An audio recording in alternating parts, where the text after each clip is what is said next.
Olá, seja bem-vindo ou bem-vinda ao primeiro episódio desse podcast. Eu sou Marcel Almeida, CEO da PM3, e eu estou aqui com o Rodrigo Iannuzzi, que é CEO da PM3. Como você já deve ter reparado, esse podcast não é sobre o assunto que a gente costuma falar sempre, que é gestão de produtos. Agora a gente vai falar sobre negócios como um todo, vai entrevistar empreendedores, vai entrevistar executivos, vamos entrevistar C-levels, enfim, vamos entrevistar várias pessoas que vão além da área de produto. E isso faz parte de uma nova história, um novo capítulo da PM3. E aí eu queria até pedir para o Iannuzzi explicar um pouquinho por que ele está fazendo esse podcast, o que é esse novo capítulo da PM3. Boa, Marcel. Acho que depois da gente ter ajudado aqui, continuamos ajudando, né, levar a barra em produtos digitais, a gente também quer levar a barra em negócios digitais, né? E para isso a gente tem feito aí girar o conhecimento, né, de a gente conseguir trazer conteúdo para vocês, não só de produtos, mas também de negócios. Isso passa ali pelos nossos cursos que a gente tem disponível, pelo novo formato ali da PM3 Sprints, mas também por artigos no blog, por podcasts como esse que a gente está aqui hoje. E é muito legal trazer também nesse novo formato para o nosso público. Inclusive teve recentemente, né, no YouTube da PM3 uma temporada inteira do Like a Boss, podcast ali do Paulo Silveira, do Rodrigo Dantas, que entrevista vários empreendedores também. Então quem se interessa mais sobre esse assunto, quiser, tá lá no nosso YouTube, ali da PM3. Vamos chamar o nosso primeiro convidado que está ajudando a gente a rodar esse piloto, Iannuzzi? Bora! Lucas, prazer estar recebendo você aqui, Lucas Vargas, que é CEO da Nômade. Prazer, Lucas. Legal, Marcel, Iannuzzi. Prazer é meu estar aqui para a gente trocar uma ideia. Vai ser legal, vai ser legal. E para quem não sabe, o Lucas era CEO do Viva Real, né, muitos anos atrás, e o Viva Real foi o quintal da PM3, onde a gente gravou a maioria, acho que 80% do primeiro curso da PM3 foi ali no Viva Real. Tem algumas aulas ainda daquela época ali no nosso curso. Então, muito legal, até mesmo super grato, Lucas. Muito obrigado pelo apoio desde aquela época e está aqui topando, está conversando com a gente hoje. Imagina, profissionalizou de verdade, né? O negócio deu certo. Então, deu certo. Ficamos felizes que, no fim, cria-se uma nova máfia de empreendedores. Então, que legal que a gente pode contribuir um pouquinho também com isso. Isso aí. O escritório do Viva foi host também do ProdCamp, né, Marcel? Verdade. Verdade. O primeiro ProdCamp foi no Viva Real do primeiro ProdCamp. Nossa, esse é mais velho ainda. Legal. Muito legal. E, Lucas, eu queria já emendar aqui e perguntar para você como foi a sua trajetória profissional até chegar na Nômade. O que você acha que foi parte importante da sua trajetória para você virar um empreendedor e CEO da Nômade hoje, né? Você passou por cargos como CEO no Viva Real, mas deve ter outras partes da sua história que deve ter contribuído bastante para isso. Legal. Foi uma jornada, eu diria, anterior à Nômade, uma jornada bem longa e atípica, a jornada de Viva Real e depois Zap. Então, eu me juntei ao Viva Real em 2012, na época como VP comercial. Naquela época, 2012, eram outros tempos. Né? Na época, praticamente não existia o ecossistema que a gente vê hoje de tecnologia. Então, é difícil falar de uma experiência específica, mas essa jornada longa e com vários tipos de desafios no processo de escalar a empresa, orgânico e inorgânico, acho que todas essas etapas, elas contribuíram, né, com a experiência, com aumentar o nível de confiança, com saber navegar diferentes desafios e desenvolver uma relação com várias partes do ecossistema. E essas etapas são todas importantes, especialmente quando você vai começar uma empresa nova, né, uma startup, em que o produto não existe, em que as conversas com os investidores acabam sendo muito mais sobre o próprio empreendedor e sobre aquela oportunidade a longo prazo e menos sobre a existência do produto em si. Então, acho que essa experiência, né, longa, com N desafios, toda ela contribui. Acho que vale explorar aqui só rapidinho como foi essa jornada. Vocês que passaram por lá e chegaram em alguns momentos ali, o Viva Real em 2012, quando eu me juntei, tinha acabado de levantar o seu Series A, na época Monax e Kazek lideraram esse Series A, mas não tinha muita referência de startup. E é muito comum, você pega hoje um empreendedor que vai fazer um investimento anjo, alguma coisa do tipo, é natural que você, assim que você faça essa primeira captação, que você beba um pouco da fonte, traga pessoas que tiveram experiência, converse sobre desafios das outras empresas que passaram por cenários semelhantes. Naquela época não tinha muito disso. E eu me lembro que, assim, alguns episódios interessantes. Em 2013, a Irit, esposa do Júlio Vasconcelos, ela veio ser líder do time de produto.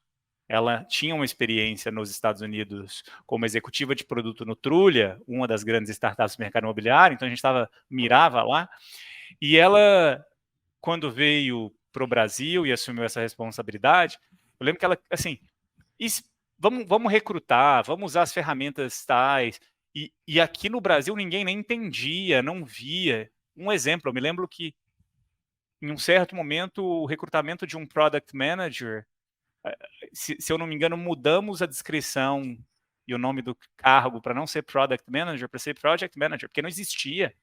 As pessoas não sabiam, não existia a posição Product Manager. Isso há 10 anos.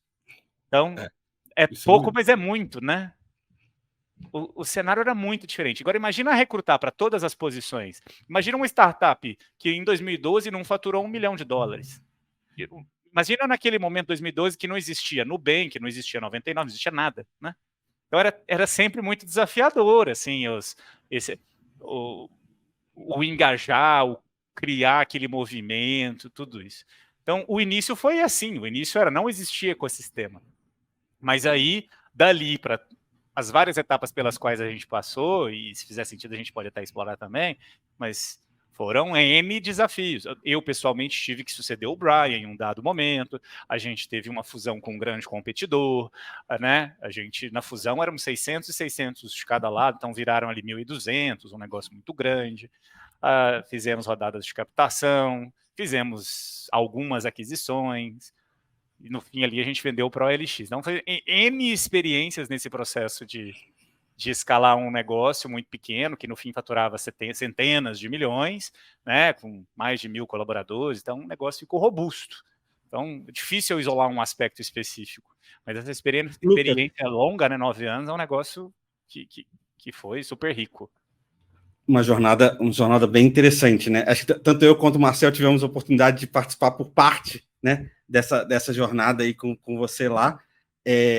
Mas eu queria te perguntar uma parte dessa jornada que acho que tem tudo a ver com o cargo que você está hoje, né? Que foi esse ponto de suceder o Brian como CEO do Viva Real, né? Como é que foi esse momento de você virar o CEO de uma empresa? E acho que muita gente sabe da história, tal, né? O Brian até escreveu livros sobre toda a jornada dele, né? Ele foi para um cargo no conselho. Mas como foi para você esse momento, né? Tenho certeza que foi super interessante e ao mesmo tempo muito desafiador. Foi com todos os desafios, alguns públicos e outros nem tanto, né? É um processo muito complicado. Acho que talvez o que mais ajudou nesse processo foi o fato de que a gente investiu na jornada da sucessão mais ou menos uns 2 anos antes de a gente fazer, de fato, oficializar. Em 2014, foi em 2014, mais ou menos, o Brian veio falar comigo assim: olha, já estou fora dos Estados Unidos há muito tempo, em algum momento eu devo voltar para os Estados Unidos e acredito que você seja o sucessor. Nunca há garantias, né, nesse processo, mas acredito que você seja o sucessor. E aí precisamos investir nisso. E sucessão não é um negócio muito comum, né? Não é que existe tanto repertório, tanta experiência. Então, onde é que a gente pode aprender? Vamos buscar ajuda. E aí a gente começou a fazer algumas coisas em paralelo. Na verdade, a gente tinha uma mentora ali, uma PhD em comportamento organizacional que já ajudava a gente como time, que era a Lean. E ela trabalhava com várias startups de alguns dos nossos investidores, em diversos desafios de liderança, desenvolvimento e afins. Então, a gente já trabalhava com ela como time. E aí, ali em 2014, a gente conversou com ela e falou assim, olha, este processo deve acontecer. E aí começamos a mapear o que seria, então, a expectativa para 1, 2, 3 anos, talvez, a gente não sabia exatamente quando. O que seria, né, essa responsabilidade, o que são gaps que precisam ser resolvidos, o que são riscos de diferentes naturezas. Aqueles que eram meus pares, eventualmente seriam reportes, né, do meu time. Como lidar com cofundadores da empresa, respondendo para um não cofundador. Cultura, eu era uma liderança de vendas, mas era uma empresa que prezava muito pela cultura de tecnologia. E é natural que existam subculturas dentro da empresa. Uma gestão de um time de vendas usa metodologias, processos, cerimônias diferentes daquelas de empresas de cultura de tecnologia. Como, num momento de transição, minimizar riscos associados a isso, a modelo de gestão, culturas, estilos e afins. Então, a gente foi mapeando vários desses pontos. E para vários deles, a gente foi endereçando especificamente. O que a gente pode fazer para que eu possa me desenvolver, a gente possa diminuir um pouco. Um exemplo, teve um dado momento ali que a gente identificou que, para eu poder aprender, me aproximar de produto, tecnologia, engenharia de forma geral, seria bom eu ter alguma gestão direta, mas eu estava naquele momento tocando vendas, ops, acho que marketing, B2B, algumas coisas. Mas tecnologia estava mais isolado. Nesse momento a gente decidiu fazer uma BU e que tinha algumas pessoas de tecnologia mais ou menos dedicadas. Talvez vocês não saibam disso, mas o Viva Financiamento, quando a gente fez, em 2014, era este um dos motivos. Vamos fazer o Viva Financiamento meio isolado, aí tem aqui uma estrutura mais geral, uma BU que tinha, inclusive, dev dedicado, e o Lucas faz a gestão disso. Foi um dos projetos que a gente fez para tentar investir no meu desenvolvimento para quando o momento chegasse, né, tivesse mais aculturado. E como esse, a gente fez vários outros investimentos. Super desafio. Acho que vocês dois estavam lá nessa época, né? Na época da transição, quando eu substituí o Brian, né? Mas mais ou menos na época. Eu tinha saído um pouquinho. Eu tinha acabado de sair. Eu tinha alguns meses antes. Mas esse momento aí do Viva Financiamento, eu estava. Esse você estava, quando foi criada a unidade nova. Isso. Então, aí, no anúncio mesmo, aí veio uma outra técnica. Uma das coisas que a gente tinha aprendido é que era importante, não acho que é uma bibliografia mega estudada, né? Não é uma teoria mega embasada, mas tinha ali um senso comum que era importante o fundador, de fato, se isolar da organização de imediato ali, para que a organização desmamasse, né? Ficasse distante e não procurasse. Porque era natural que você tinha um executivo que responde para o Brian por muitos anos. Aí vem agora o Lucas, que era um par, vai ser o gestor, que nunca lidou com esses desafios específicos que aquele antigo par lidava. Mas, olha, o antigo par está aqui. Se o Brian estiver aqui, por que eu não posso ir ali falar com ele a respeito disso? Né? É natural, é esperado. Sim. Então, para mim ficou muito claro lá. Para mim foi o Brian sumiu. Eu não via mais o Brian nada. E foi uma parte da estratégia. Aí o que aconteceu? A gente fez isso no segundo trimestre do ano. Aí ele tirou uns 2, 3 meses de férias. Aí depois teve Olimpíadas no Rio de Janeiro, ele foi lá e passou 2 meses no Rio de Janeiro. Aí depois teve que preparar a mudança, passou mais um mês fora. E aí tinha alguns grandes blocos que foi. E aí ele passou lá uma ou outra vez nesse período. Mas a ideia era realmente ele não estar presente, para que fossem forçadas ali aquelas as conexões, né? E de toda a organização comigo ou com outras partes, mas que de fato estivesse mais distante do Brian. Então, tudo isso ajudou muito, né? O fato de não ter crise na organização, a organização crescia, a saída dele não foi para resolver alguma coisa. Inclusive, se tivesse a pandemia naquela época, ele teria sido CEO, ele continuaria, ficaria remoto. Ele só saiu porque precisava ficar, que ia voltar, né? Uma questão de fato de voltar para os Estados Unidos. Então, acho que minimizou muito as dificuldades, a gente ter investido tempo prévio. E, Lucas, acho que um grande... Tem outros marcos importantes que eu imagino que tenha sido importante para você, que são os M&As que teve nessa época, né? O primeiro do Zap e depois o da OLX, que foi, acho que, a consolidação de tudo, né? E quais foram os desafios, os principais desafios que você, como CEO, viu nessa época de M&A? Imagino que deva ter várias coisas de pessoas, culturas diferentes, todo esse desafio clássico de M&A. O que mais você tem de lição para talvez quem esteja vendo ou assistindo que seja importante para quem talvez vá eventualmente passar aí por um M&A? Boa. Esses dois foram dois bem grandes. Né? Esses dois foram dois...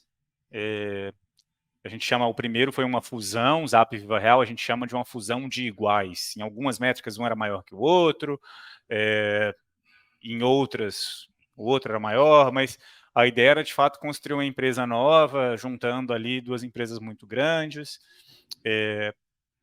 E aí a Zap com a LX foi, de fato, uma venda completa da empresa. Mas aí, fora essas, a gente teve várias outras. Né? O Viva Real teve sua House, teve GeoImóvel, acho que esses dois da época de vocês. Teve Infoprop depois, isso só do lado do Viva Real, o Zap também já tinha feito alguns.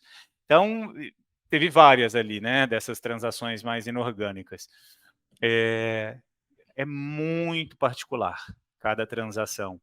Depende de N fatores. Eu acho que o tamanho da organização que está participando da transação é certamente a variável que mais impacta. Se a gente está falando de muitas pessoas envolvidas, eu acho que o número de pessoas envolvidas é uma métrica, é provavelmente uma proxy da complexidade. É uma grande proxy, assim. São mais pessoas que você tem que gerenciar, aspectos emocionais ali, né? E agora, o que acontece comigo? Né? Quanto mais pessoas tem, é mais esperado que existam níveis de gestão, mais níveis. Quanto mais níveis de gestão, é um grau de complexidade a mais, né? De como fazer que a informação seja cascateada. E o momento do anúncio de uma transação normalmente, mesmo uma transação, no caso da venda, vamos vender, usar para o OLX, o momento do anúncio ele tende a ser um momento de euforia, positivo. Mas logo depois começam as dúvidas. Logo depois. Assim, o que vai acontecer agora? A gente vai juntar e como que vai ser? Né? O que acontece com a estratégia da empresa? E os produtos? A gente vai tocar isso separado? Deixa unidades praticamente independentes, com times de tecnologia separado, ou junta tudo? E especializa um time? Não especializa. Quem que vai ser o meu gestor novo? E eu nessa história toda? Isso é bom ou ruim para mim? E a verdade é que, na liderança sênior, a gente também não sabe a maioria dessas respostas. A gente tem muitas dúvidas. Então, é difícil a gente trazer as respostas para as perguntas que estão gerando desconforto nas pessoas. Então, é um processo muito complexo. Né?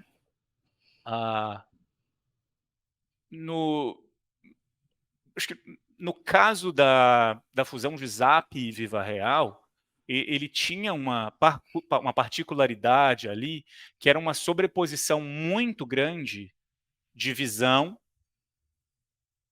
onde as empresas queriam chegar, não necessariamente de uma estratégia ou passo a passo para chegar naquela visão, mas a visão muito grande e o estado de cada uma das empresas naquele momento também era muito parecido. As duas empresas tinham 3 unidades de negócio, sendo que a principal unidade de negócio era a unidade classificada, o site e o aplicativo Viva Real, o site e o aplicativo do Zap. Mas as duas empresas tinham uma unidade de negócio de sistemas. Viva Real tinha feito a aquisição da sua house, o Zap tinha feito a aquisição de uma outra empresa de sistemas. E as duas tinham negócios de dados. O Zap tinha o DataZap e o Viva Real tinha feito a aquisição do GeoImóvel. Era muito espelhado.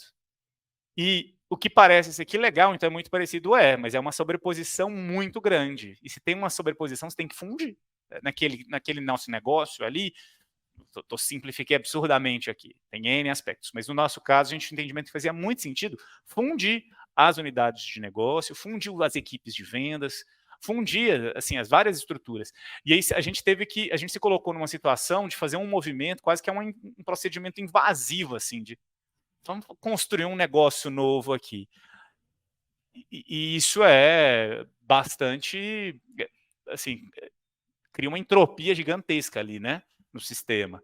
Tem que rever quem são os novos gestores, tem que rever os novos papéis, tem que rever todas as cerimônias. Então, é um processo muito complexo.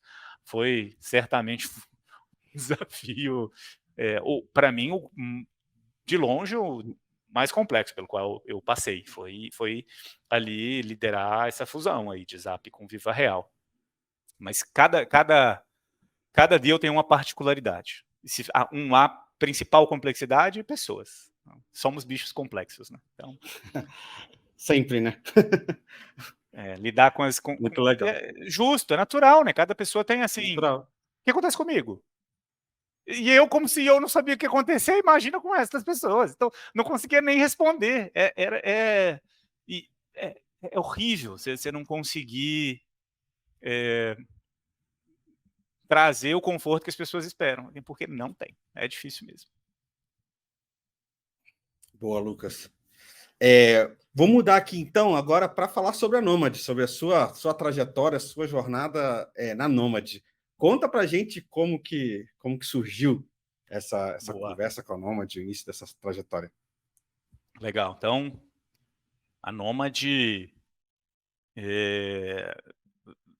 veio num momento de saída ali, pós-venda minha, né? Saída minha da OLX, do Zap, logo que a gente estava trabalhando na venda. A gente fez a assinatura e da venda da empresa em março de 2020. E como teve um processo de aprovação por parte do CAD, que demorou alguns meses, só foi aprovado lá no último trimestre do ano, teve um período que foi justamente o período do início da pandemia, que então assinamos em março, uma semana depois todo mundo foi para casa, então a gente estava naquele momento que todas as empresas estavam tentando entender como é que ia ser e o mundo agora, aquele medo, aquela incerteza, tudo aquilo acontecendo. E no nosso caso, no Zap, por já termos assinado esse deal com a OLX, a gente estava um pouco ali na espera da aprovação do deal, porque é natural que uma empresa que está comprando a outra, mas olha, eu quero comprar o que vocês têm aqui, eu não quero que você demita, não quero que você contrate, não quero que você invista em novos projetos, eu não quero que você expanda as suas oportunidades estratégicas, não, fica quieto aí e me espera. Então, do ponto de vista de um CEO que tende a ser uma posição que muito do tempo é investido em projetos de longo prazo, eu fiquei meio que à espera. Mistura com pandemia, então foi ainda mais atípica aquela situação. Vamos ter que esperar aqui, está todo mundo meio... Como que a gente faz para lidar com esse negócio de mundo remoto? A gente já... Tecnologia, a gente já navegava muito no mundo remoto. Outro ponto é que a gente tinha uma empresa super estável, a gente não estava contratando, não estava demitindo, estava as discussões, será que tem que demitir porque a gente está com medo do que vai acontecer com a pandemia? A gente não ia fazer nada disso. O time já era muito coeso, então o time trabalhava super bem no ambiente remoto, diferente de algumas empresas que tiveram desafios para lidar com isso, a gente não teve. Então, pessoalmente, foi um momento muito tranquilo para mim. E aí eu já estava, beleza, assinou, em algum momento vai ser feita essa aprovação, ao que tudo indica, e a princípio, para mim, fecha-se um ciclo. Então, o que fazer daqui para frente? Não sei. Explorar. E, Lucas, foi um ciclo que durou o quê? 10 anos? Você entrou em 2012 durou... 12 a 20 e pouquinho ali, e durou 9 anos. 9 anos, nossa, muito tempo. Exato. Foram 9 anos. Muitos dos meus amigos que fizeram jornadas parecidas acabam virando investidor, né? Assim, vou para o outro lado da mesa agora. Mas a pandemia também serviu para isso, para fazer esse exercício meio de reflexão, né? Soul searching. E aí, em retrospecto, eu me lembro que os momentos que eu fui mais felizes foram nos momentos mais iniciais, assim, de caos, de explorar a linha de frente. Eram os momentos que eu ficava absurdamente engajado, né, no dia a dia. Então, assim, nossa, vou explorar um negócio novo aqui. Não quero fazer esse negócio de investir, não. Tenho tempo agora, tenho o privilégio de poder me dar o tempo, de explorar com calma. Mas as coisas foram super mais rápidas do que eu imaginava. Em um dado momento ali, o pessoal da Monax, com quem eu explorava, assim, e aí, né, o que fazer? E aí, agora, né, vamos pensar alguma coisa junto. Os fundos de Venture Capital tendem a ser bons quintais exploratórios, porque eles estão vendo o que está acontecendo ao redor do mundo, eles estão vendo oportunidades, eles sabem quem são outros empreendedores que estão aí explorando coisas. Então, em um dado momento, o pessoal da Monax falou, pô, Lucas, a gente já trabalha junto há quase 10 anos, porque foram eles que, inclusive, me apresentaram ao Brian, lá em 2012. Eu estava lá pitching, com um PowerPoint embaixo do braço, e não vamos investir nesse seu PowerPoint, mas o Brian aqui acabou de levantar com a gente um Series A, está precisando de alguém lá. Então a gente tem uma relação muito boa. Legal.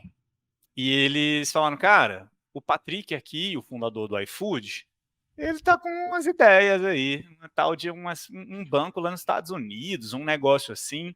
Ele não quer ser CEO e ele tá aí, né? Meio que também juntando um time, bateu aqui para ver se a gente fazia um seed. Vai lá, explora. E aí começou. Então, o Patrick, ele já tinha trazido o Gabriel, que tinha sido CTO lá do iFood também, tinha acabado de sair, e outros dois co-founders ali, também empreendedores, o Edu, que vinha do mercado financeiro, tinha trabalhado com asset management, tinha tido sucesso ali, e o Marcos, que tinha sido fundador da Comprova, vendida por DocuSign, então tinha um time bem robusto, assim, de empreendedores já experientes, e todo mundo numa situação, acho que num momento ali, parecido com o que eu estava, em um grande aspecto, que era, a gente pode se dar o luxo de escolher o que a gente quer fazer, né? Assim, talvez o exemplo mais explícito, imagina o Gabriel, um cara que criou do zero uma organização de tecnologia para ser o iFood, saiu de lá em 2019, né? Imagina um cara que tem essa experiência, que criou esse time, que criou, né? O que a gente sabe o que é iFood, né? A gente entende. Então, um cara como ele poderia escolher qualquer coisa, né? Então, putz, as pessoas que estão ali estavam escolhendo estar ali porque queriam estar ali, porque acreditavam naquilo. Putz, e aí eu estava num momento muito parecido, assim, cara, se é para fazer um negócio é porque eu quero, né? Porque tem que ser legal. E todo mundo mais ou menos nesse mesmo momento. E aí o time foi o que fez mais fácil para mim a decisão de me juntar, mais do que a tese, mais do que a oportunidade. Porque eu também entrei num viés de confirmação, né? Você vai conversar 1 ou 2 vezes, gosta, meu Deus, esse povo todo, como que eu não vou me juntar? Esse pessoal, alguma coisa essa oportunidade deve ser grande mesmo. Monachista falando aqui também, como assim, né? Então, a decisão, ela acaba, foi ficando mais fácil. E então foi aí que eu me juntei a eles que estavam explorando essa ideia. No final de 20, aí a gente lançou a V1, V0 da Nomad, né? Que foi uma versão mega simplificada do que a gente tem hoje. Mas começou assim, meio da pandemia, mundo remoto, um monte de gente interessada em fazer um negócio novo. E como foi isso, Lucas? Porque a premissa, pelo menos hoje, né? Talvez isso tenha sido até uma das mudanças, mas hoje, quando eu vejo muito, até você postar no LinkedIn, vejo muita comunicação da Nomad, está muito atrelada à viagem também, né? Que a pessoa consegue ter multimoedas e transacionar fácil no cartão. Inclusive, eu sou cliente, vou viajar mês que vem e vou usar. Também sou, hein? Só para deixar registrado. E como foi isso? Porque na pandemia não tinha essa premissa de viagem. Como foi isso? Isso não era parte do plano, veio depois? Vocês tiveram que adaptar para o lançamento? Como foi esse momento? Putz, Marcelo, tem várias premissas no que você falou e vários caminhos aqui.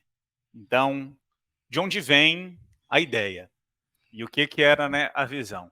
A visão é, assim, cara, todo mundo sabe que é muito ruim a nossa experiência quando a gente vai para fora, né?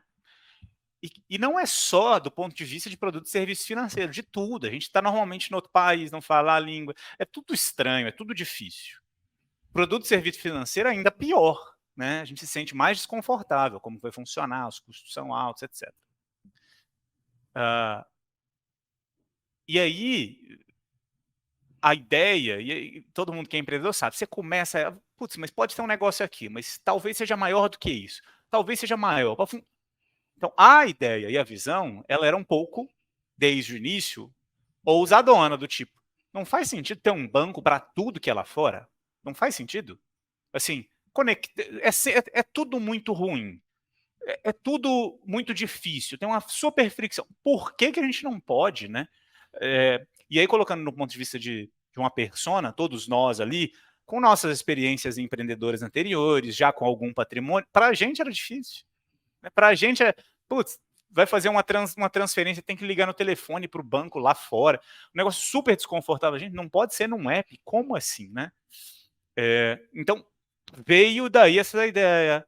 Será que não faz sentido estar num lugar só tudo o que é produto financeiro fora do Brasil?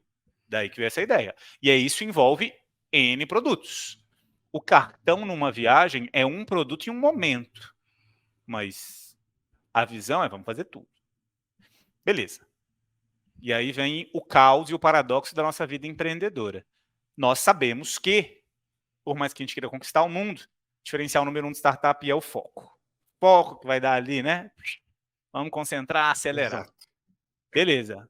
A gente começou a desenvolver esse produto e a verdade é que, ali em 2020, com a pandemia, a gente estava assim, essa pandemia vai passar. E quando ela passar, esse pessoal vai abrir a porteira e a galera vai viajar igual a uns loucos. Então, vamos começar com esse momento da viagem. Porque a ideia da construção do produto era toda fintech que trabalha com consumer banking acaba cumprindo alguns nichos ali. E no nosso caso, a gente tinha uma clareza de, tem um bloco que é importante, que é a transferência internacional. Se estou construindo um produto lá fora, no Brasil, precisamos ter uma solução simples de fazer essa transferência de par.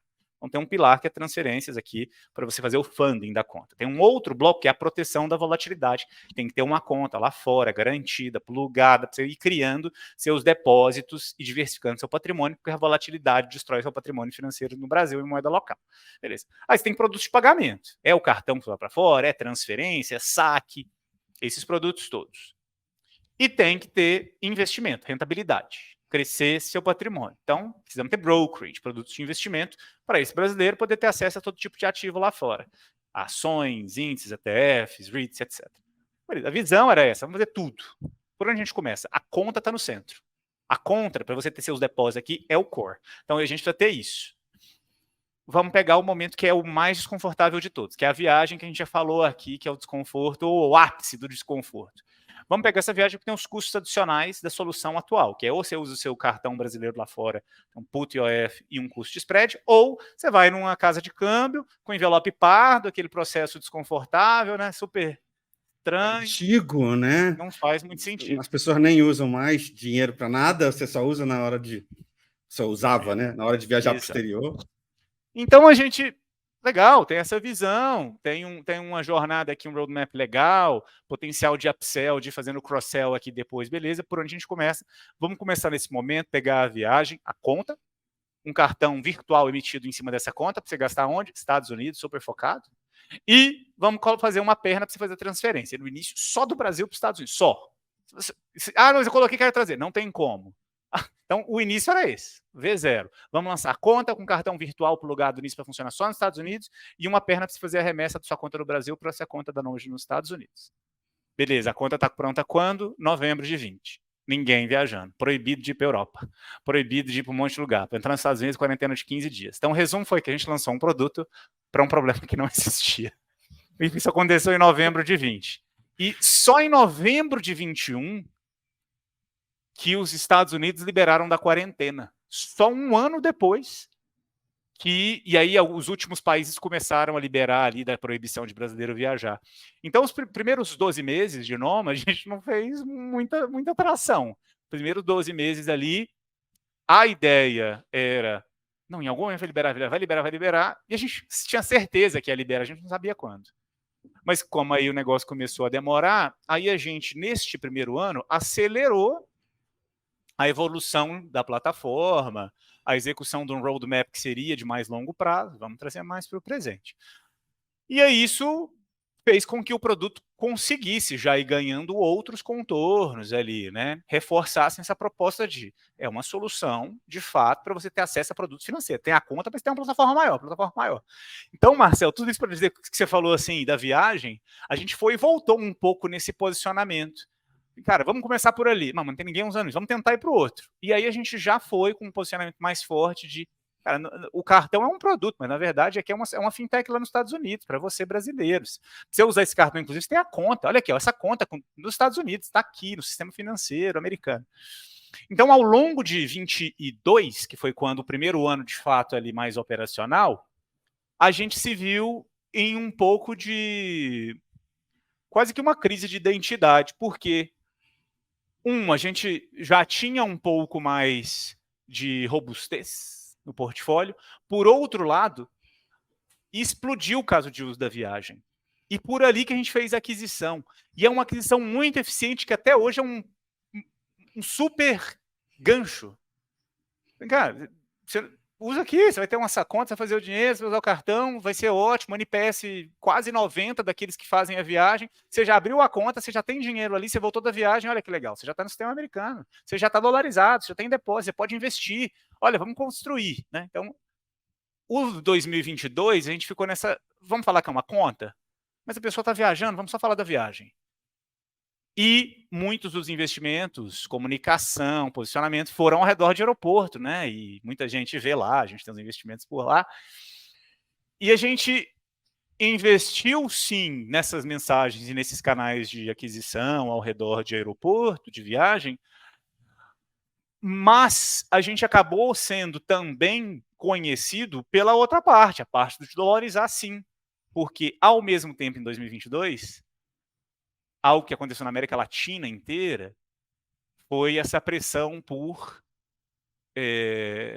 política, essa polarização, e com isso colocar um pouco de sementinha na cabeça das pessoas. Será que você não deveria se proteger e buscar alguma diversificação? E hoje, menos de 40% dos nossos clientes que ativaram de fato suas contas já viajaram usando o cartão da Nomad. Então, o principal propósito da Nomad não é a viagem, é criar essa reserva de dólar. E em 2023 a gente ficou super confortável assim, com esse posicionamento. E, cara, a gente é assim, essa fintech de conta e N produtos em dólar. E estamos aqui. O desafio é porque a gente ficou naquele paradoxo. Pô, startup deveria focar. Seria muito mais simples a gente falar só do cartão. Mas isso, de fato, é secundário em relação ao que a gente faz. Então, a gente assumiu o desafio de ter que comunicar um posicionamento que é muito mais um guarda-chuva mais alto, que é um desafio que acaba acontecendo com empresas maiores. A gente tem que lidar com isso. Tem esse posicionamento mais guarda-chuva, tem aqui essa solução, patrimônio em dólar, dolariza. Você quer usar? Você pode usar esse cartão associado a essa conta. Então, a gente tem carregado isso tudo. A parte de investimento foi em 2022, a parte de investimento. O primeiro produto foi em 21, mas segue evoluindo. A gente... por N motivos, a gente ter conforto com uma boa usabilidade da solução, a gente ter as licenças necessárias para fazer as comunicações que a gente precisava fazer, né, e educar. A gente precisa de certas licenças no Brasil e lá fora. O timing, 2021 ainda teve muito o boom do cripto. E a gente estava no caminho contra. E até hoje a verdade é que é uma decisão que é mais tradicional, né? Gente, isso aqui é dólar. Não é USDC, não, é dólar. Né? E a gente... A verdade é que um dos motivos pelos quais eu entendo que a gente, de alguma forma, navega sozinho nesse posicionamento, essa fintech, para você ter conta de brasileiros para brasileiros, independente, exclusiva, em dólar, eu acho que um dos motivos pelos quais a gente está sozinho é porque muitos apostaram no outro lado, né? No lado mais moedas digitais e afins. E aí, com o que aconteceu com o mercado, a gente acabou fazendo, me parece, uma aposta que se aproveitou desse caos, né? Então o time funcionou para nós. Mas então em 22 a gente sim acelerou um pouco mais, Mas foi só em 23 agora que a gente chegou com uma certa solução e com algum conforto maior para falar, gente, aqui tem tudo que vocês querem, né? Quem está explorando lá fora tem ações, tem ETFs, tem carteiras, tem fundos, tem REITs. Então a gente começou a ter um pouco disso. E então hoje tem uma BU dedicada,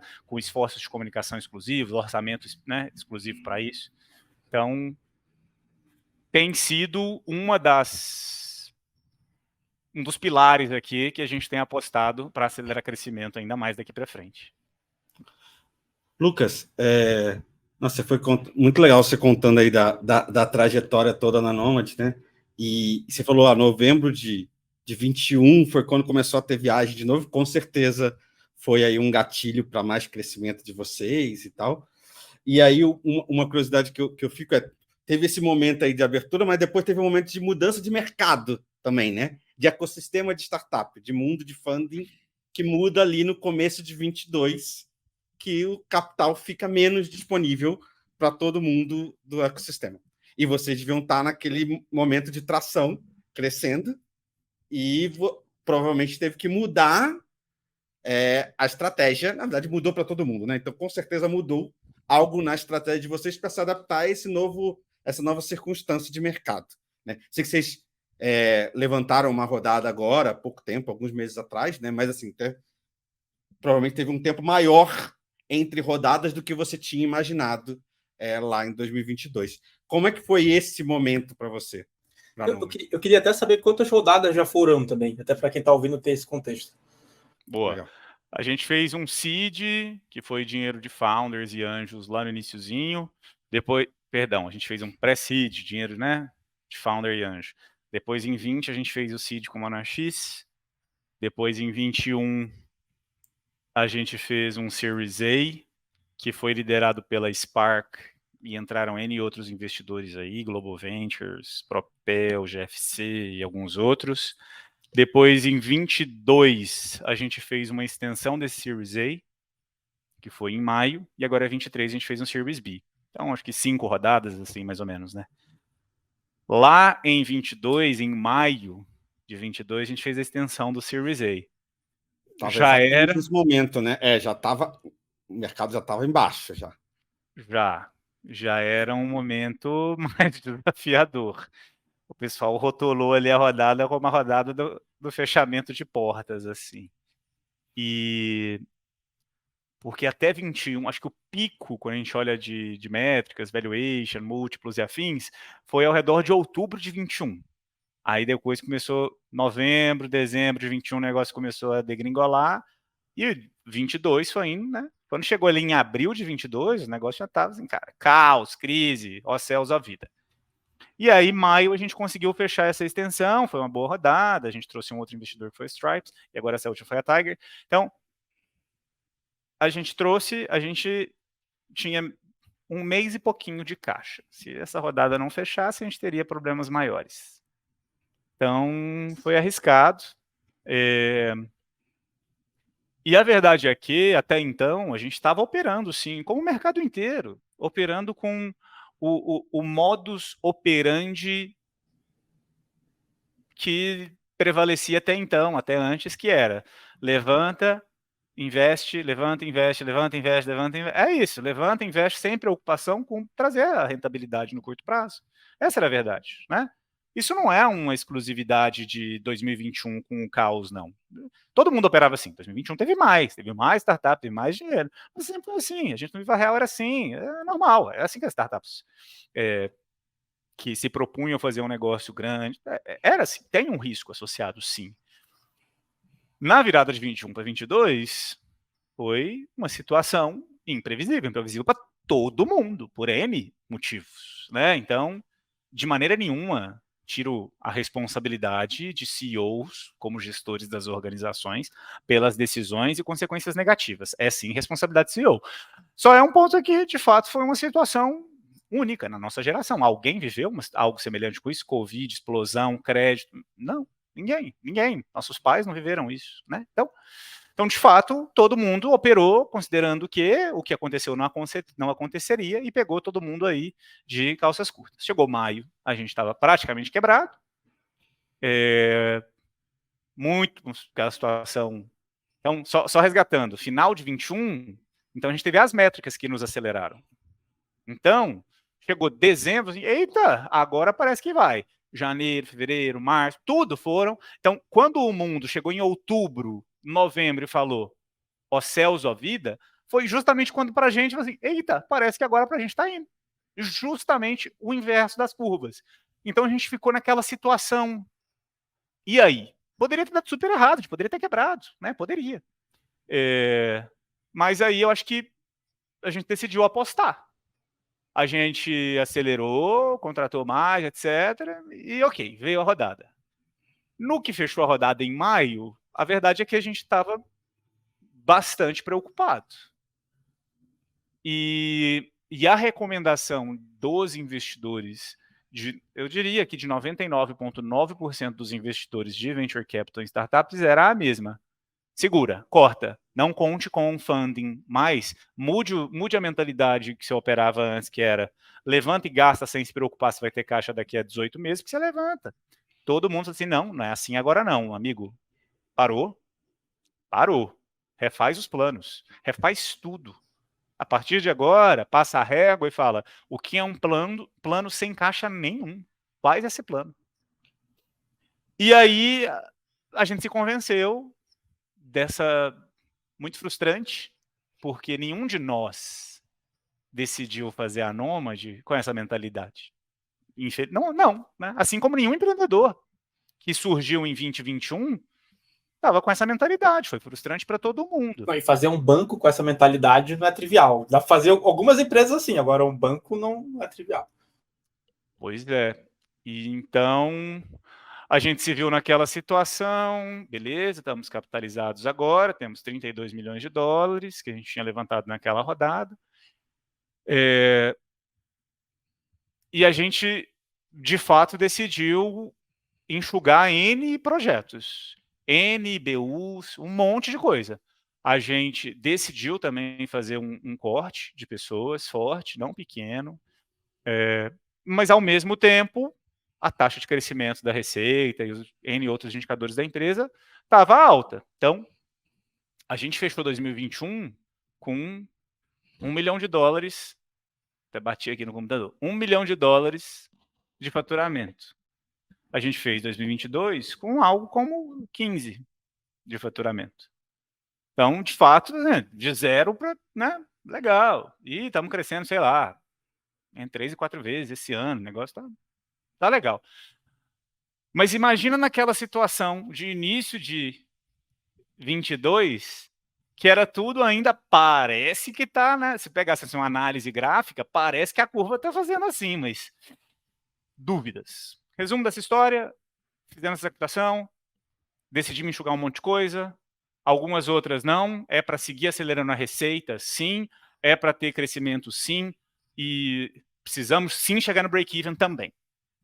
Então, é isso, vamos fazer aqui um plano super difícil, quando você tem tão pouco dado histórico, para falar assim, como que vai ser mesmo o modelo de crescimento, super difícil, mas decidimos, então, vamos fazer o plano para bater break-even, sem precisar de mais, mas ao mesmo tempo acelerar o máximo que der.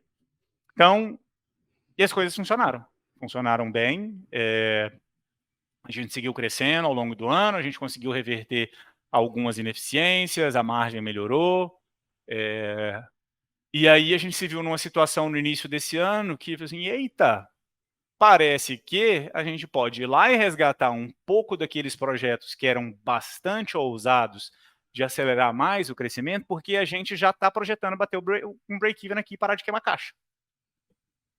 Será que faz sentido a gente investir nesse processo de fazer uma nova captação? Porque é super pesado, né? Assim, é mais uma arte do que uma ciência esse processo de falar com N investidores. Quando a gente decidiu fazer isso, foi no final do primeiro trimestre, início do segundo trimestre desse ano. Não tinha nada acontecendo. O negócio estava muito... Putz, eu vou ter que ir lá e investir, enquanto a gente poderia estar focando nosso tempo e energia sem captação adicional, fazer o mais orgânico. Então, colocando tudo na balança, será que a gente tem um negócio que parece diferenciado para ser uma startup que foi de verdade aquela que fechou a janela a abrir, né? praticamente, tem deals acontecendo, não é que não acontece, mas seria um deal relevante, um up round, né, um cheque grande. E aí a gente decidiu apostar. Então, no início do segundo trimestre a gente começou, mais ou menos nessa virada do trimestre, foi mais ou menos quando a gente fez lá também no ano passado, sendo que lá a gente fechou em maio, e aqui a gente só fechou em agosto. Então, um processo que demorou muito, Nossa, super 3 meses a mais. cansativo, sem muita pressão, né, por parte dos investidores para acelerar, o mercado virou. Se antes o empreendedor tinha um poder na negociação, né, virou. Agora o investidor, cara, se eu gostar eu faço, não adianta vir me pressionar. E aí as coisas deram certo, né, assim, parece que sim, a gente conseguiu ali fazer as entregas e mostrar que sim, temos perspectivas boas, apesar de todos os pesares da indústria, do caos. Tem um quê de comportamento anticíclico aqui do negócio, acho que isso que fez, que ajudou aí a fechar a rodada. Mas foi isso, essa que foi a jornada de captação. E Lucas, e como é que vocês, em algum momento nessa conversa você falou sobre que vocês estão numa posição diferenciada, porque vocês ofertam coisas diferenciadas. Como que vocês montaram essa estratégia de diferenciação nesse mercado? Porque tem concorrentes pra caramba, né? Tem todo mundo aí querendo um pedaço aí desse mercado de carteira em dólar, de conta internacional e etc. Investimento fora. Como que vocês estão se diferenciando e talvez até abrindo caminhos aí também, né? No mercado. Sim. A estratégia de vocês. O máximo que você puder abrir, né? Naturalmente. Pois essa que foi a minha reticência aqui, né? Talvez um pouco do processo, enfim. Claro, não. Algumas coisas aqui nesse processo. Primeiro, e são aprendizados, porque eu não venho desse mercado, né? Estou aqui há 3 anos, como a gente sabe, vida de startup se multiplica por N, mas quando começamos, eu particularmente não tinha essa experiência. Não tinha nem no Brasil, imagina lá fora, né? Produtos lá fora, provedores lá fora, estão super complexos. O que tem sido os principais aprendizados desse processo?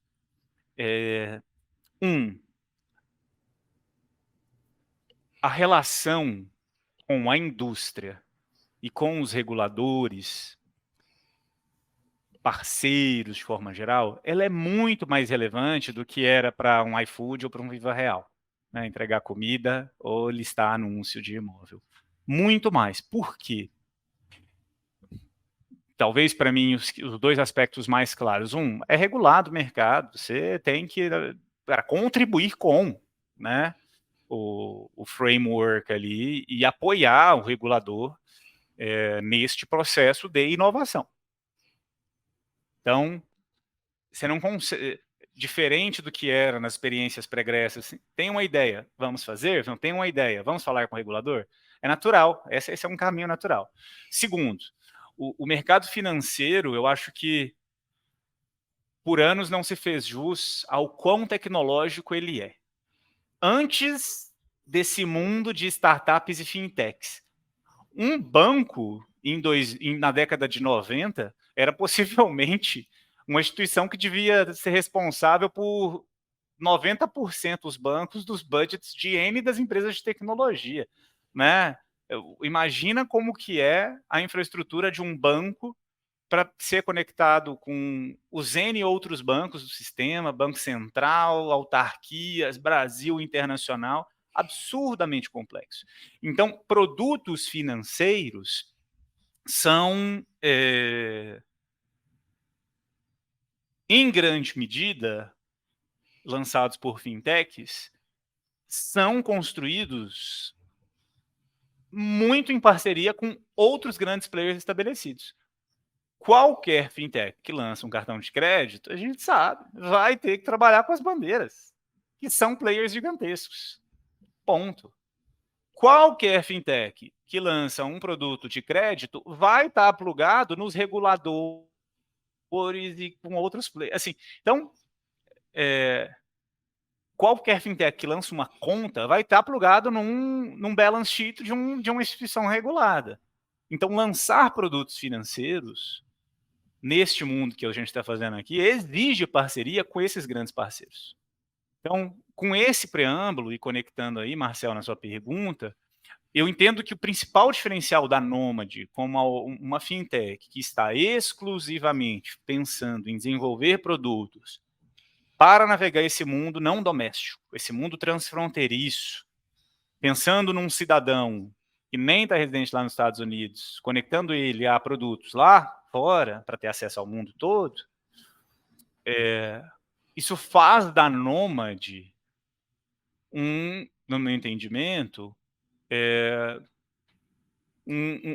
uma startup, uma empresa, de fato, que se dedica de forma muito mais intensa a construir as relações com esses parceiros, a pensar em conjunto em soluções que não são de prateleira, a navegar os diferentes players para construir os melhores processos de compliance para evitar que novos riscos surjam, dado que a gente está focando em um público, em um perfil de consumidor que tende a ser a exceção para todos os players lá nos Estados Unidos. Um brasileiro que mora no Brasil, que nem tem um documento nos Estados Unidos, para um banco americano, é uma exceção. Não é proibido que ele vá lá e abra uma conta, mas certamente ele não fez o seu planejamento, ele não fez o orçamento da sua área de controles internos, de compliance, de gestão de risco, pensando que ele vai ter que atender esse caso de uso que tende a ser exceção, como se ele fosse 90% da sua base de clientes. Com certeza não. Mas a Nômade é focada 100% nisso. Então a Nômade se predispõe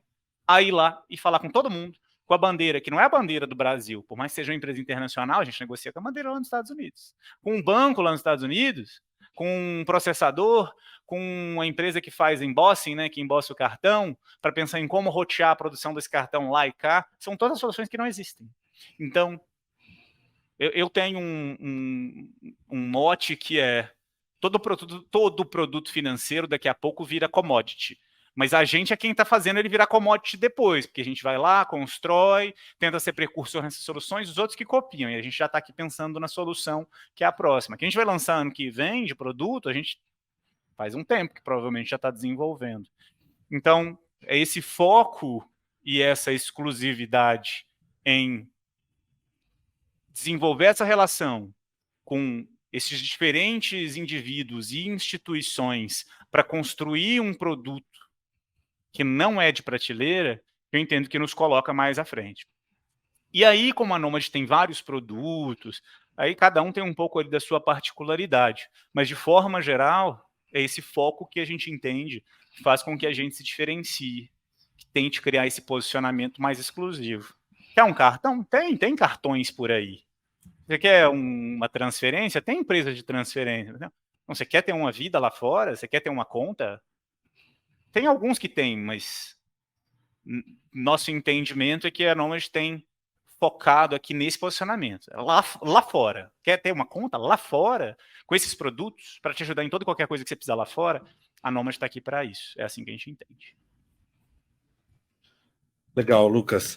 E eu queria pegar um pouquinho de você, o que você vê com próximos passos aí da Nômade, né? Que obviamente, dentro do que você puder falar também, né? O que você considera aí o que está esperando aí para o próximo ano? E aí, queria emendar com um ponto aí, voltando um pouco no passado, a gente falou bastante de M&A na época lá do Viva Real, do Zap, mas teve também, né, a aquisição da Husky, né, pela Nômade. E aí, se você puder contar para a gente um pouquinho de como é que foi o racional disso. Não conheço a fundo o produto da Husky, mas eu entendo que é para receber pagamentos do exterior na conta brasileira. Pelo menos eu acho que era esse inicialmente o produto, né? Que acho que é e na minha cabeça também tenho dúvida de como que se encaixa, né? Com a visão de ter os seus movimentações financeiras num banco no exterior, né? Se você puder falar um pouquinho disso e já juntar com os próximos passos, seria ótimo. Beleza.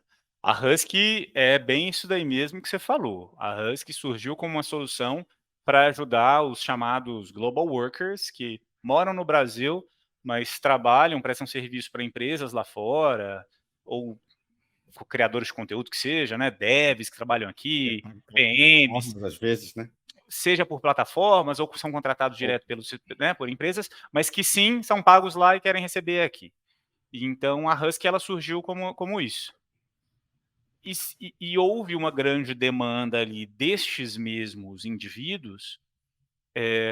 Será que eu preciso trazer esse dinheiro inteiro? Será que eu não posso deixar uma parte desse meu salário, desse meu patrimônio lá fora? E esse público já é um público que já está exposto de uma forma muito intensa a essa vida financeira global, né? Ele é pago por uma empresa lá fora, em uma outra moeda. Então, já é uma pessoa que está conectada com esse propósito. Então, qual é a nossa ideia para este público? Como isso se conecta com a Nômade? A gente entende que esse é um perfil de cliente com potencial principalidade para a Nômade. Que para ele pode ter sim essa conta com o patrimônio dele na Nômade, receber ali, investir ali, quando for para fora usar, e construir na Nômade essa sua relação de maior confiança. E, se quiser usar no Brasil, legal. Pode usar sua conta doméstica e transferir para cá. E a gente te ajuda em todos esses aspectos. Falando de um produto específico que a gente está para desenvolver, é um cartão de crédito brasileiro. Tá bom, agora você quer concorrer com o Nubank, é isso? Ou você vai ser mais um das centenas de cartões de crédito disponíveis no Brasil? Na verdade, não é essa a perspectiva com a qual a gente olha para esse produto. A gente está olhando para o produto muito mais para fortalecer a proposta de valor de ser, sim, essa solução para todas essas suas experiências e usos financeiros globais. E este é um produto que parece distante, mas está numa adjacência aqui muito pertinho do que a gente já faz. Pega um caso de uso, viajante. Marcel comentou. A gente tem um uso muito bom e um NPS muito alto desses clientes, quase 90. Então, quem vem, abre a conta, deposita, usa durante a viagem e volta, o NPS é quase 90 desse cara. É um cliente mega ativo. E esse cara, ele é um cara que, quando ele volta, E a gente já mede recorrência também, que é um negócio que ninguém imaginava, e a gente já tem recorrência desse cliente também. No início era difícil medir, agora a gente já tem o histórico. Então, é um cliente muito bom, engajado, tudo mais. E esse é um potencial candidato para a gente, inclusive, investir. Vamos explorar aqui investimento para você e te ajudar a construir esse patrimônio em moeda forte. Vai ter uma parte da experiência e do budget desse cliente, da viagem, que a gente tem uma dificuldade de participar. A passagem, que representa, e o hotel, que representam quase metade aí do orçamento de viagem, a gente não participa, porque esse cliente vai pagar normalmente com cartão de crédito brasileiro, em parcelas. A proposta de valor, de economia, quando você usa um produto, né, um cartão internacional, cartão emitido lá fora, que é saving, ela é uma dimensão diferente do parcelamento, né, que é tempo. Então, a gente não participa, é difícil a gente participar, e a gente entende que plugar um cartão com esse ângulo e entrando por ali pode fazer muito sentido. Então, né, um produto diferente, mas que, na verdade, fortalece a proposta de valor da Nômade de te apoiar em soluções, experiências com viés global. Então, o cartão vem dali. Dito isso, a visão segue sendo em fortalecer esse posicionamento da Nômade como uma plataforma para diferentes nichos de produtos para explorar uma vida financeira global. E um cartão de crédito, por mais que ele seja moeda doméstica, é uma entrada aqui. E existem alguns subsegmentos, às vezes são personas, às vezes são produtos, que a gente vai dedicar mais tempo e esforço para priorizar. A gente tem um pouco mais que 1 milhão de cartões emitidos aí, né, para esses nossos clientes. Assim, o que é o tamanho desse mercado? Estamos falando só de viagem, neste caso, né? São milhões, no plural. Me parece que a gente está super no início. Então, tem sim uma oportunidade de penetrar ainda com essa proposta de valor com os produtos existentes. Por outro lado, existe sim um desafio aqui de desenvolver mais produtos que conseguem se conectar a isso que a gente já faz, para engajar mais e construir uma solução ainda mais saudável do ponto de vista de quão sustentável e rentável é o produto de longo prazo. Então, acho que é por ali. E, naturalmente, como acontece com fintechs, como eu comentei, natural a gente se alavancar com parceiros, natural a gente lançar produtos que estão conectados com N outras grandes empresas, e especialmente no início a gente prioriza velocidade, go-to-market, ao mesmo tempo, é natural que a gente pense em trazer para dentro de casa algumas partes dessa experiência para a gente ter mais eficiência, para melhorar a experiência do cliente, para melhorar a economics, por questões estratégicas. Então, a gente também vai investindo em uma certa evolução da nossa arquitetura, né, para ter uma experiência mais fluida e uma plataforma aqui mais robusta, com fundações aqui que são mais, que a gente fala sustentáveis no longo prazo. Então, são esses caminhos aqui que a gente tem seguido, é assim que a gente vê a evolução da Nomad. Muito legal. Para mim, quando eu escuto você falando do business da Nomad, assim, fica muito claro ali os segmentos, os casos de uso, né, as personas ali, né? Só que a gente já falou de 3, né? E talvez vocês até dividam em formas maiores, mas é o viajante, o global worker, né? A pessoa que está trabalhando para fora de alguma forma. Você tem ali quem está investindo no exterior, né? E acho que a dinâmica dele com o produto de vocês é totalmente diferente, baseada nessa persona, né? Vocês, como é que funciona isso internamente? Do tipo, chega um momento que vocês falam assim, pô, esse ano que vem, por exemplo, a gente quer focar mais nessa segmentação do que nessa? Ou vocês estão mais preocupados em como fazer o produto completo, né? O portfólio ser possível de ser ajustado para todos os segmentos? Como é que vocês pensam nessa segmentação de forma interna? Puta desafio, né? mas isso, esse é um do, eu entendo que esse é o desafio central de escalar startup, que é como fazer essa reorganização, e a reorganização não só do ponto de vista a organização, o time, as pessoas, prioridades, etc., mas a governança, né? Vai alocar aqui o budget e deixar dedicado? Ou vamos talvez usar E é natural que no início empresa está menor, é natural que processo de decisão mais centralizado, produto aqui, vamos priorizar entre todas as possíveis iniciativas. Cara, a 1 é essa, mas e aí? Se a gente fosse considerar essa como a 1, a gente não tem dinheiro, não tem gente, é bem possível que faria sentido investir 100% dos nossos recursos só nessa uma prioridade. A gente startup é isso, é o foco, né? Por outro lado, desde o início a gente bateu de frente com um desafio que era o nosso produto mais básico dos básicos, a continha com cartão, com a remessa, já era com 3 núcleos muito claros. A gente lida com um banco de câmbio no Brasil, a gente lida com um banco e um processador nos Estados Unidos, e a gente lida com uma bandeira. Sabe? Então, desde o início, eram blocos de desenvolvimento muito grandes e independentes.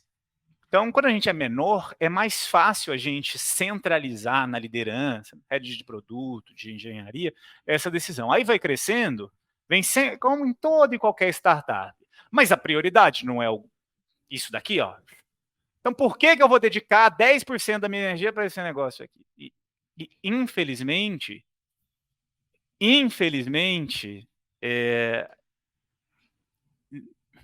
por vezes existe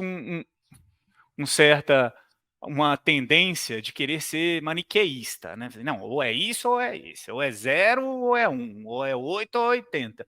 Mas às vezes, infelizmente, a gente não tem as respostas para as coisas. Infelizmente, às vezes a gente vai ter que sim puxar um pouquinho aqui dos nossos esforços e alocar aqui do lado. Né? Infelizmente vai ter.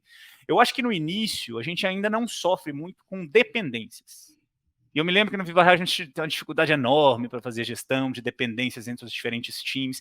A gente não sofre, não que não existam, mas eu acho que por uma questão de o time ser mais, não sei se coeso, experiência trabalhando junto, alguns motivos, a gente ainda não sofre com essa questão das dependências.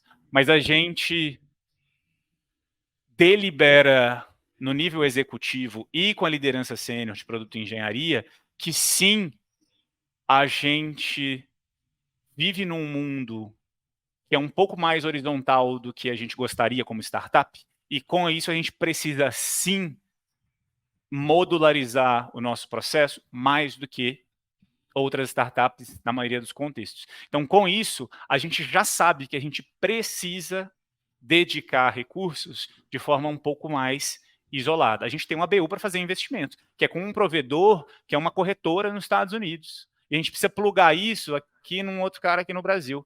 E assim, vai ser impossível a gente chegar num processo analítico de decisão de o quanto a gente vai alocar de esforço, de gente, de horas, de dinheiro, de budget de marketing. É impossível. Então esse negócio precisa ser deliberado. Senão acaba sendo, para o restante da organização, um puta processo de decisão que precisa ser tomado e que ninguém toma, e aquela dúvida de como fazer. Então a gente tenta, desde o início, eu acho que isso é menos purista até, e talvez as teorias de desenvolvimento de produto mais recentes, que têm sido mais controversas em relação às teorias anteriores, acho que elas têm falado mais, gente, não adianta querer seguir um processo tão purista, na prática é difícil mesmo, então toma algumas decisões aqui, vamos deixar um pouco o processo mais idealista sendo aplicado dentro deste bloco. Aqui, beleza, e faz sentido, vamos ter esse processo criativo aqui dentro, vamos conectar os diferentes pontos, construir. Mas, pelo menos no início, a gente precisa alocar melhor esses esforços. Eu acho que aqui a gente tem feito isso. Então, as personas, por exemplo, aqui a gente tem justamente a confusão das personas e dos produtos. Então... Eu imagino que você tem uma persona que usa N produtos. Exato. Então, exato. É impossível a gente fazer uma estrutura M por N, né, matricial, a gente é pequeno, não faz sentido. Então acaba tendo aqui, o responsável pela persona X é quem toca o produto Y, e que serve a outras personas também, mas está mais diretamente conectado àquela persona. Né? Mas você organiza a BU pelo produto? Tipo, uma BU de cartão de crédito? É isso? Uma mistura. É uma mistura. Então, investimento, por exemplo, tem uma BU de investimento, que é muito mais produto do que persona. São produtos de investimento. E a gente tem também a BU de Global Worker, que é muito mais a persona do que o produto. Persona. Mas que acaba... Qual que é o produto principal dessa persona? É transferências, que todo mundo usa, né? Então... Mas isso vai evoluindo, né? A gente... Talvez o principal aprendizado dos anos de startup é não querer ser tão mutually exclusive, collective, exhaustive, assim, nas nossas estruturas. E tudo bem ter certas redundâncias. Tudo bem ser um pouco bagunçado. A gente não vai conseguir fazer uma estrutura perfeita. E daqui a 3 meses a gente vai rever e pode ser que a gente tenha que mudar. Então, acho que essa predisposição a rever, porque certamente vai mudar, eu acho que ajuda a setar a expectativa e evitar essa confusão, as frustrações. Mais ou menos assim que a gente aborda. Legal. Eu super gosto desse approach mais fluido, que bem menos engessado, e vai acontecendo, vai mudando. Vai acontecer uma coisa no mercado que vai fazer vocês quererem mudar aproveitar uma oportunidade única que está aparecendo ali. Enfim, é importante ser fluido.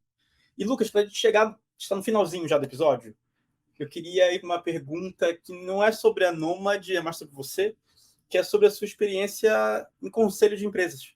Você atua hoje no conselho de 2 empresas, se não me engano.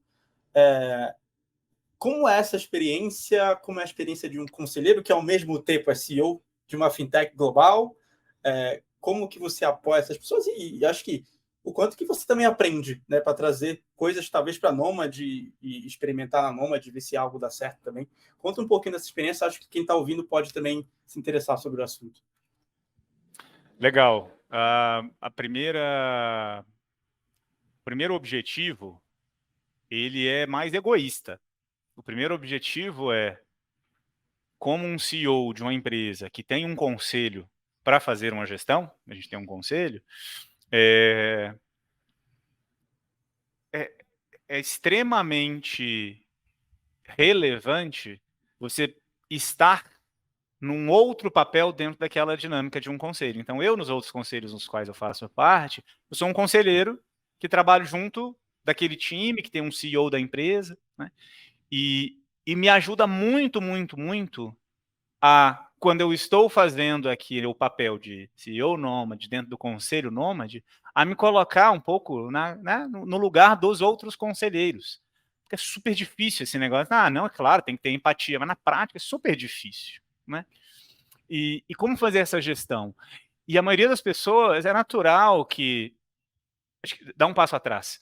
É como liderança, né? A gente, como na evolução dentro de uma organização, quando a gente vai se tornando mais experiente, a gente entra ali como um contribuidor de linha de frente, se torna primeiro líder de si mesmo, líder de pessoas, líder de líderes, e vai tendo experiências aqui mais robustas, né? Líderes de unidade de negócio, de empresas e afins. Como CEO, a gente tem e em qualquer um desses papéis de liderança, os desafios são diferentes, né? Putz, primeira vez que se torna um líder, putz, super difícil, né?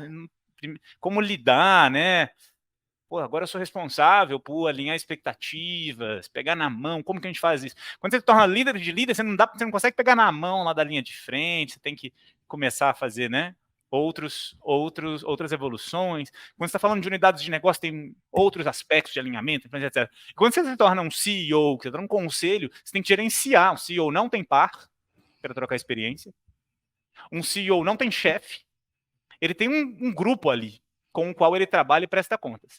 Então, por este motivo, ter uma experiência em outros conselhos me ajuda a entender como que eu tenho que fazer a gestão, como eu posso engajar, como eu posso extrair melhor valor de todo mundo que faz parte, né?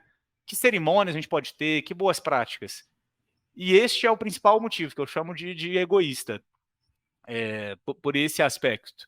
Né? Mas, por outro lado, e aí também é muito particular de cada empresa, as dinâmicas são sempre muito específicas, os desafios de cada empresa, as duas empresas, né, que eu estou ali, Get Ninjas, uma empresa de tecnologia, listada, né, com N aspectos, a outra é uma empresa do mercado imobiliário, construtora, incorporadora, uma empresa familiar, mas muito grande, fatura perto de 1 bilhão, e tem ali suas dinâmicas também.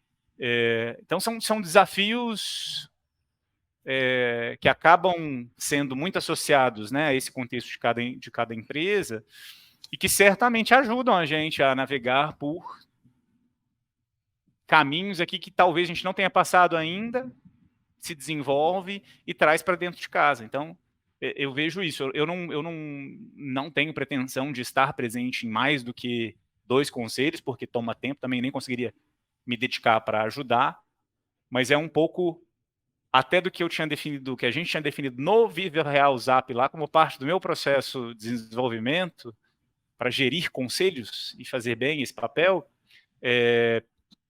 era parte que a gente tinha pensado lá, né, desse processo de desenvolvimento como CEO, de como gerir conselhos. Então, essa, é uma experiência diferente, né, assim, mais distante. Eu tenho uma grande predisposição em estar na linha de frente, de estar na operação, no dia a dia. Ali é diferente, né? Você não está, você está distante. E para mim é angustiante. Então, por vezes, eu entendo a angústia de conselheiros, do meu lado, de nômade. Então, é um pouco dessas experiências que são super interessantes. E que, por mais que a gente leia, imagine, e até a gente viver, é difícil. Então, é um pouco dessa Você falou, tem que ter empatia e tudo mais, mas, na verdade, você está criando empatia. Né? Você está gerando essa empatia ao fazer isso. Né? Essa é a maneira. Sim. Da maneira. Exato, é uma via de mão dupla. Muito legal. Lucas, queria super te agradecer. Acho que o episódio ficou incrível. A gente conseguiu passar por um pedaço da sua carreira ali, começando no Vivo Real, né, nessa história. Passando por M&As, a gente falou de, enfim, rodada de investimento, falou bastante sobre a Nomad também. E posso dizer que eu, como um dos primeiros usuários, não sei como primeiro eu fui, mas eu mesmo vi a evolução do produto, eu vejo como está hoje. Então, foi super legal esse episódio. Eu gostei bastante, Yanuzi. Não sei o que você achou aí também.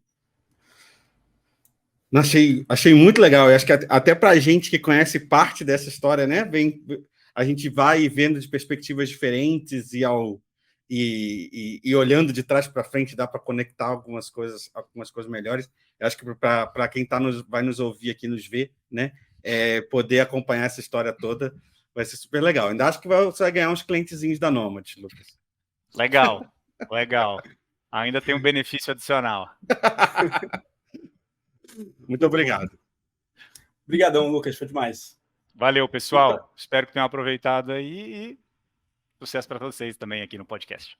Sucesso também. E para você que está assistindo ou ouvindo até o final, a gente vai ter um cupomzinho especial, caso você queira experimentar a PM3 Sprints. Tem 10% de desconto com o cupom aí no link não, na descrição do episódio. Tá bom? Muito obrigado e até a próxima.